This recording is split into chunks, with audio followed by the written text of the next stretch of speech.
Hotep. Once again, this is Jareel, and in this next section of video, I would like to talk about pointed fingers, pointed noses, pointed ears. Just these three aspects of features on today's modern quote-unquote human or slash humanoids.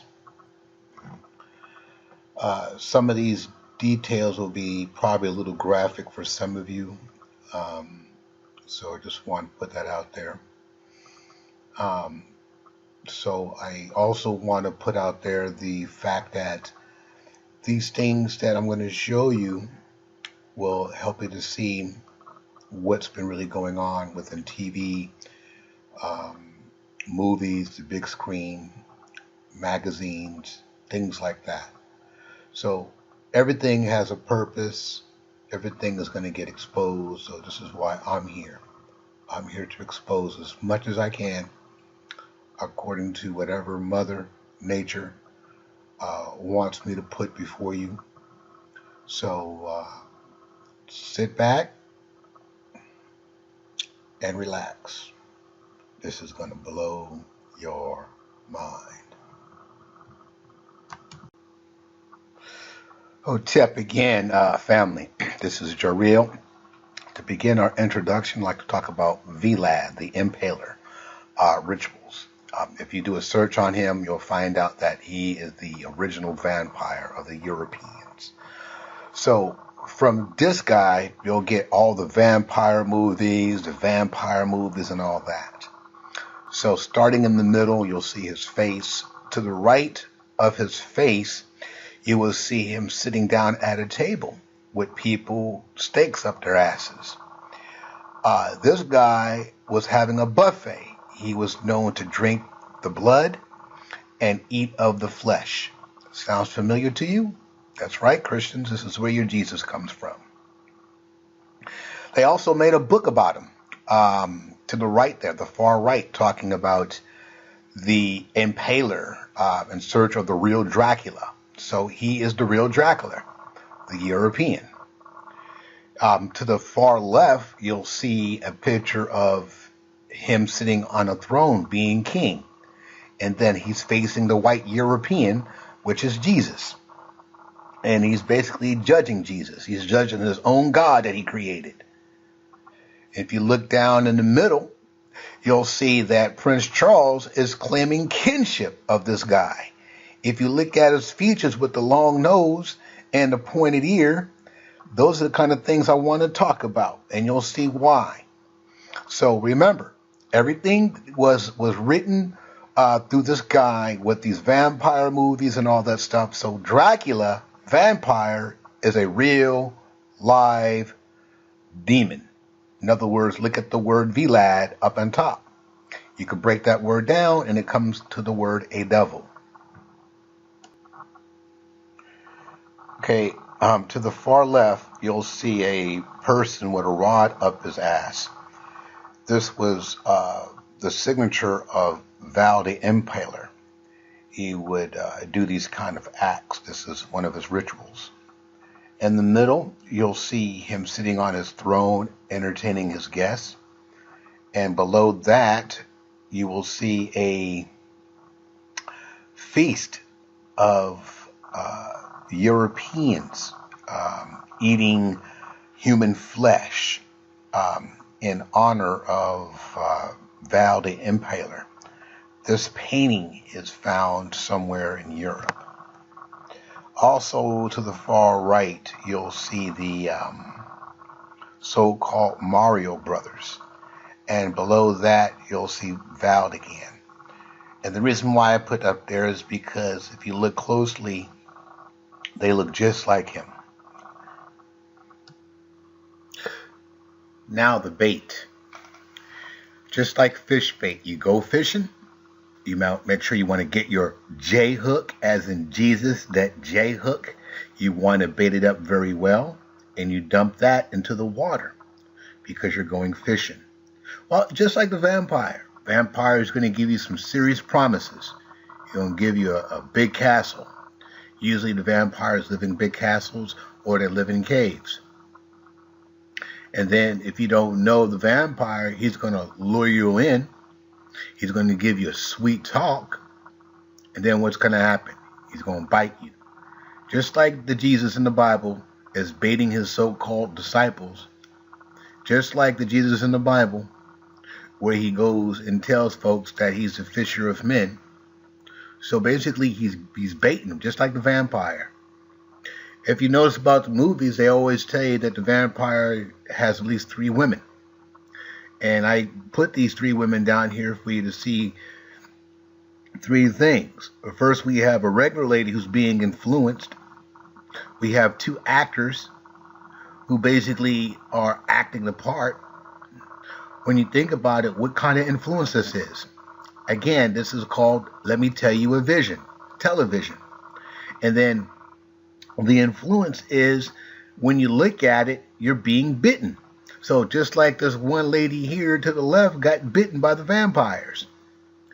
Now, if you look over to the right, you'll see how bloodthirsty they are, including to the far left, and how demonic and how vicious they can be, especially when they don't have nothing to eat for a while, and they love that meat and that blood. Here goes a television ritual. These 2 movies are the biggest movies that are out playing on TV at this moment. I'll talk more about the 2 middle pictures. But you can see it's the same storyline, but a different title. They both have 2 men and 1 female. To the left, you will see the vampire kissing a woman. And to the right, you will see a vampire kissing a dog. Think about it for a moment. What in the hell does this dog happen to do with the movie? Why is this vampire not kissing the woman? Because the white woman is the bitch, the real dog. This is why the dog is giving this man tongue. Let us go back to the middle. If you notice on top in the middle there, you'll see the 2 males and the female in the middle. 2 of them are holding hearts, right? I'll show that to you in a few seconds. And at the bottom, you see them not holding no hearts. But if you look at both of the images, you'll see them staring at you. That's that vampire stare. Look into my eyes. Why they hypnotize you. So the TV is basically hypnotizing you to watch this show, to convert you to be a meat eater. Okay, brief overstanding of the middle top of the video, Vampire Diaries. You see the 2 males and the woman. The woman is holding the heart, and the 2 males are holding apples. Those are not hearts, those are apples. If you look closely to the far right, you will see a stem by the lip of the man that is holding the apple in his hand. Now I'm going to talk about the heart and what the heart represents and why this female is supposedly holding the heart and how the heart is devoured. Okay, this is a matter of the heart, the feather. Feather equals father, who is the judge that measures or scales, lighter than a feather. What's meant by that is that if you remember the last scene about the beast there holding the heart, and the heart was being devoured. In other words, she's the flesh eater. We were never known to eat any form of meat, any form of flesh at all. We were vegans. And what we did is, if you look at the image there, the scale or Libra, we would get the heart to the left because your heart's on your left-hand side. And it would basically be weighed on the scales according to the feather. And the feather represents Ma'at. It's an ostrich feather. Just how the ostrich buries its head in the ground. So therefore, your heart is buried on the so-called scale. In other words, buried means burdened. So if your heart was heavier than the feather, then you would not pass and not ascend to the ancestors. If your heart was lighter than a feather, then you would ascend. In other words, you'll be a quote-unquote divine being. The word God comes from Anubis, because Anubis is the guard star or Ceres. But before they knew Anubis, they were worshippers of Seth. Seth is an aardvark, and he, in a sense, to them looked like a dog. So that's what the dog comes from, in the sense of the word God backwards. So Seth is the god of the quote-unquote European, who is Seth. If you go back in your Bible and you look in Genesis, the third child is Seth. That's S-E-T-H of Adam. The same name is Seth that is off the walls of Kemet. Now, this is by his tongue. He's the one who named everything. He's the one who's writing you, teaching you his education, his history, his story. So all he can do is go back, because he cannot go forward. This is why he always explains history, his story. So he don't know what's going to happen to him. All he knows is that he's righteous, and that anything beyond that, no one don't need to know.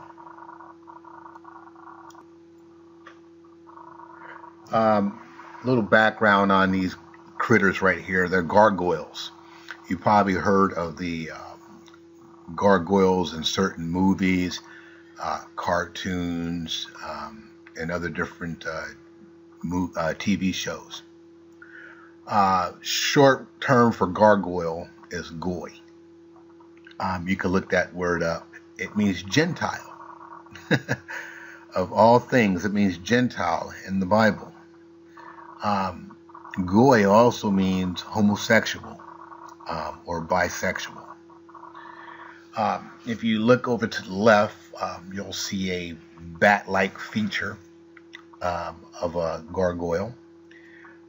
They got like a piggish snout with long ears. You'll see this on certain vampires. Okay. Also below that, you'll see another pointed-eared creature, another gargoyle with a long nose, long teeth. To the right of that, you will see a smaller creature biting another man there on the left side of his face, like a vampire always bites on the left side because that's where the heart's at. To the middle there, to the right, you'll see another image of a gargoyle or goy with horns. And right below that one, if you remember this movie, he's reading the Bible, of all things. And very demonic looking. Don't be afraid of these kind of images, but these are the things that they're trying to tell you and trying to show you who they are. These are the things that are accepted in Hollywood and so forth in the Jewish or realms of their teachings. But anyway, besides that, you can see the cartoons. Like, you remember Lot's wife who turned to a pillar of stone, of salt? Well, the gargoyles do the same thing. When they see the sun, when the sun rises, they turn it to a stone. Let's see what the word goy means.